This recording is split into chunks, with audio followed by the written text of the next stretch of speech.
Pernahkah Anda merasa bingung dengan pembagian tugas di kantor, atau mungkin merasa beban kerja tidak sebanding dengan tanggung jawabnya? Masalah ini seringkali berakar dari satu hal, yaitu analisis pekerjaan yang tidak matang. Saya Dina Firdausi. Dalam video kali ini kita akan mempelajari bagaimana analisis dan rancangan pekerjaan dalam manajemen sumber daya manusia. Kita akan melihat bagaimana struktur tugas yang tepat bisa mengubah performa organisasi secara drastis. Sebelum masuk dalam pembahasan, kita harus memahami apa sih definisi dari analisis pekerjaan atau job analysis. Di sini ada beberapa pendapat menurut Gary Dessler, menurut Mathis dan Jackson, dan menurut Mangkunegara. Dari beberapa pendapat tersebut, kita dapat mengartikan bahwa analisis pekerjaan adalah proses sistematis untuk mengumpulkan, mengevaluasi, dan menyajikan informasi tentang tugas, kewajiban, dan tanggung jawab dari suatu pekerjaan tertentu.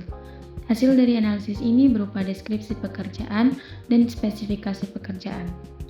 Selain memahami apa itu job analysis, kita harus memahami apa itu rancangan pekerjaan. Di sini ada beberapa pendapat menurut Stephen P. Robbins, menurut Mathis dan Jackson, dan menurut Wetern dan Davis.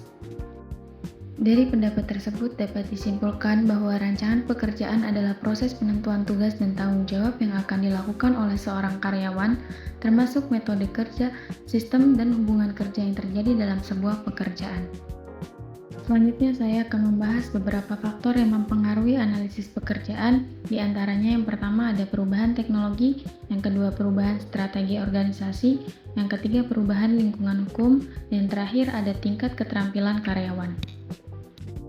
Selanjutnya yaitu tujuan analisis pekerjaan, yang pertama yaitu rekrutmen dan seleksi, yang kedua kompensasi, yang ketiga penilaian kerja, yang keempat pelatihan dan pengembangan, yang terakhir ada perancangan ulang pekerjaan. Selanjutnya ada unsur-unsur rancangan pekerjaan, yang pertama ada elemen tugas, yang kedua ada elemen organisasional, yang ketiga ada elemen lingkungan, dan yang terakhir ada elemen perilaku. Selanjutnya, apa sih manfaat rancangan pekerjaan itu? Yang pertama yaitu peningkatan produktivitas, yang kedua ada kepuasan karyawan, yang ketiga pengurangan turnover, dan yang terakhir ada peningkatan kualitas. Lanjut ke slide selanjutnya, ada indikator keberhasilan analisis pekerjaan, ada kelengkapan dan akurasi data, kedua validitas dan reliabilitas, ketiga yaitu kegunaan atau utility. Kedua ada indikator efektivitas rancangan pekerjaan. Yang pertama ada tingkat absensi dan turnover rendah, kedua kinerja dan produktivitas tinggi, yang ketiga tingkat motivasi intrinsik tinggi. Selanjutnya kita akan membahas apa saja sih tahapan pelaksanaan analisis pekerjaan itu.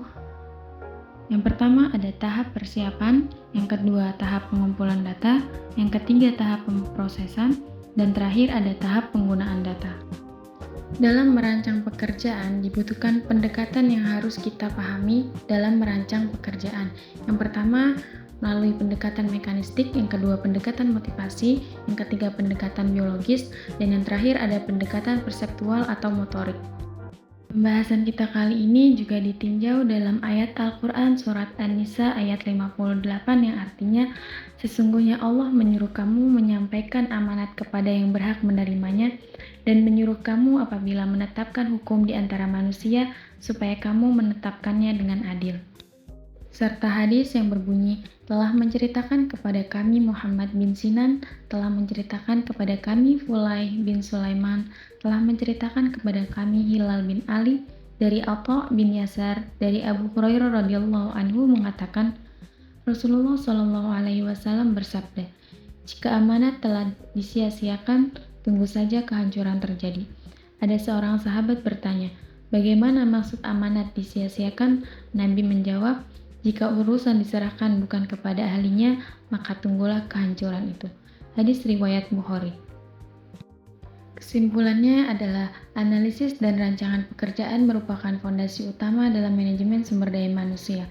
Analisis pekerjaan adalah proses fundamental untuk menghasilkan deskripsi pekerjaan dan spesifikasi pekerjaan yang akurat, memastikan bahwa kualifikasi manusia sesuai dengan tuntutan pekerjaan. Sementara itu, rancangan pekerjaan berfokus pada struktur tugas untuk mengoptimalkan efisiensi organisasi dan kepuasan serta motivasi karyawan melalui pendekatan mekanistik, motivasi, biologis, dan perseptual. Mungkin hanya ini saja sedikit materi yang bisa saya sampaikan dalam video kali ini. Terima kasih atas perhatiannya dan semoga bermanfaat.